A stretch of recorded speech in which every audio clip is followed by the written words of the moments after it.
A dessert you'll want to unwrap first, this creme caramel is the perfect gift for all your guests.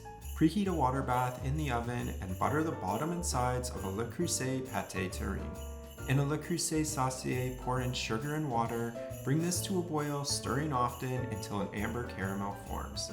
This gets poured into the terrine, then return the saucier to heat, add milk, vanilla seeds, and vanilla pod, and bring to just a boil, then set aside to cool. Beat eggs with icing sugar until light, thick, and creamy, about 5 minutes. Pour in the milk while whisking, then strain through a sieve directly into the pâté terrine. Bake in the water bath until set, testing with a knife to ensure it comes out clean. Cool to room temperature, then cover and into the fridge to chill. For the topping, whip cream with icing sugar until soft peaks form, then whisk in creme fraiche and orange zest and whip some more. Slice the creme caramel, dollop with that whipped cream, and top with the ground cherry, berries, or edible flowers. Happy holidays and bon appetit!